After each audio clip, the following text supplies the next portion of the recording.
B's on the table, B's on the table. Spent months in the corner, just me and my bag. I'm used to this, I'm known to that. I know I just gotta adapt. Hey, let's wait on the Spotify rap. The messages you about to send on the 16, please don't hit that on none of that.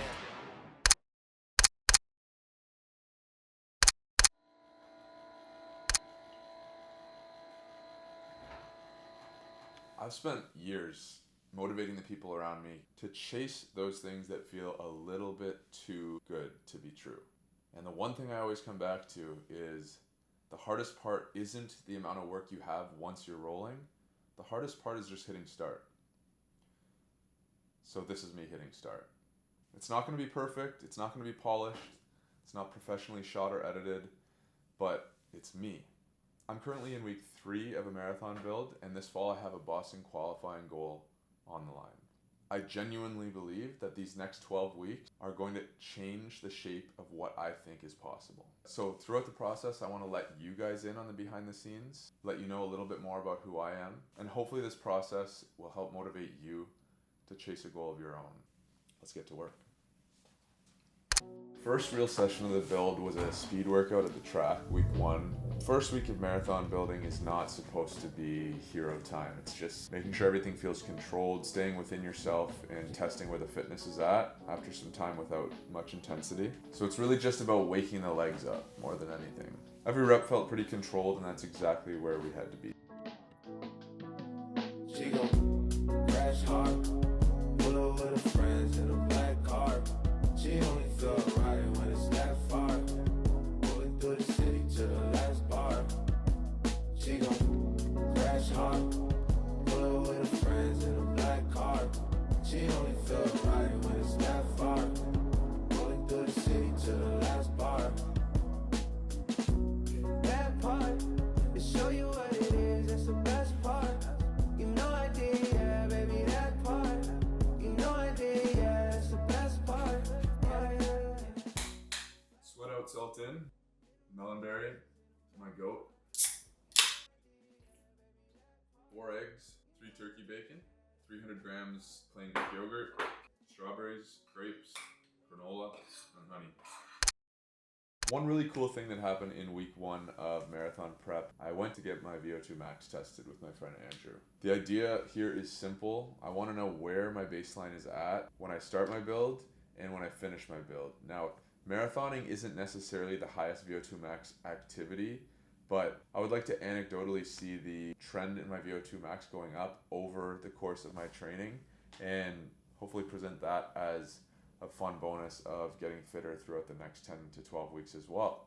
But for now, we went in and we learned where our engine is at. No guessing, just data. So Andrew walked me through exactly what the steps were to get an accurate VO2 max out of this test, and he also helped me learn a little bit about what the numbers could mean and how they can be interpreted to know more about my fitness. If you think you know my VO2 max, drop it in the comments before you watch this part. Garmin says my VO2 max is 57, Whoop says it's 56, and my cameraman says it's 35. Let's see what the truth is. Spent months in the corner, just me and my bag. I'm used to this, I'm known to that. I know I just gotta adapt. Hey, let's wait on your Spotify rap. The messages you about to send on the 16, please don't 3, miss it. 2, 1. All right, 200. Much harder muscular-wise than aerobically. Yeah, usually in more fit people, that tends to be the case. Like your legs will give out before anything else does. This is your body now going into the next gear of pushing more oxygen throughout the body. So this is a great sign to see here. And then as you see CO2 slowly beginning to creep over that, once we cross that threshold, you're gonna feel a lot more lactate in the body. And then you hit that threshold where oxygen can't push out as much lactate or CO2 in the body. 18% fat, 82% carbs, RER 95. 3, 2, 1. If you feel like you're actually gassed, like, let me know. 260? Yeah, 260. So as you can see, you'll start seeing when people are getting near the end of the test, when this threshold gets crossed, and when this gets to 1. Like, it's not even just numbers, the body is also gonna feel it. Most of the time when it hits at 1, people are like, okay, I'm done. And now this is gonna feel like a big drive. Your body's almost 100% carbs right now. Okay. As soon as you feel like you're done, you can go thumbs down. Let's at least get 30 more seconds in here to finish this stage off.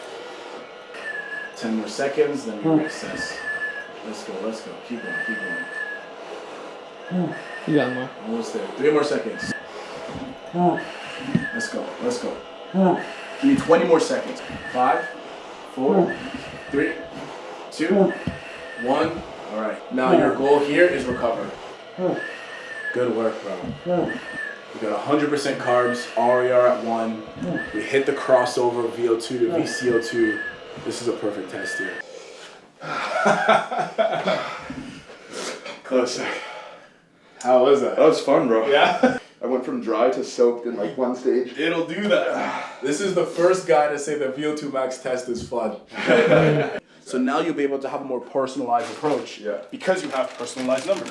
Yeah, just because something works for someone else doesn't mean it works for your body. 100%. Because like even in your numbers, it was like I was seeing the fat to carb ratio changing quick, but like your heart rate was still Stays low. low, eh? Yeah, which is it's good. Yeah, Like, that means you have a great base.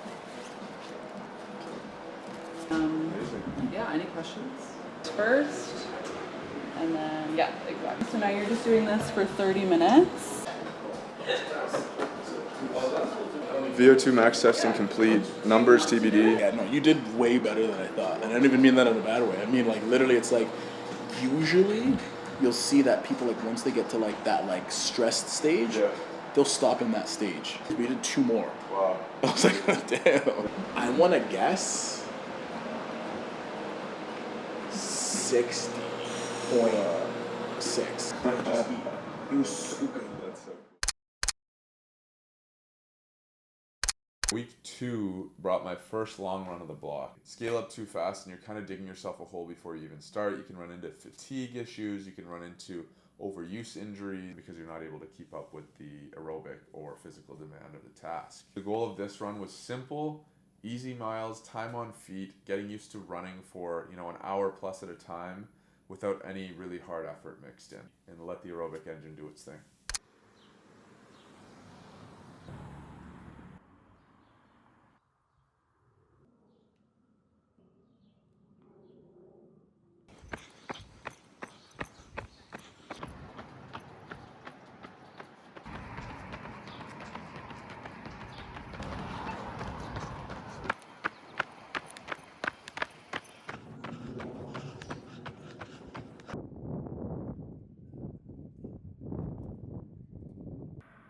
Yeah, it is. Wow. Yeah, I see like 3 weeks in, and to be honest with you, a sub 250 is something that I'm gonna have to earn every day from now until September. The gap between who you are today and who you're trying to become is not supposed to close overnight, or else you wouldn't be chasing a big enough goal. And that's kind of what this channel is going to be about. It's not just about running or a marathon. It's about the process. The marathon is the process happening right now, but that process could look different to everyone. So whether it's a race for you, a business, a body you want to make feel like yours, it can be applied anywhere. So with that being said, episode 2 is coming next week. We're going to dive into the VO2 max results and what they mean for me and the build towards the marathon. We're also going to talk about nutrition and equipment as well. Running gear, shoes, tools, tech, all of that. If any part of what I said today resonates, feel free to like and comment. I'm gonna answer every single comment on this video. Come along for the ride. I genuinely think you'll get something out of it. I know I'm gonna get something out of sharing these. I'm nervous to speak on camera, so this is already a start. This isn't just about running, it's about putting together good decisions day after day and becoming the version of yourself you know is in there, but have been too scared to chase. Let's get to work. Cheers.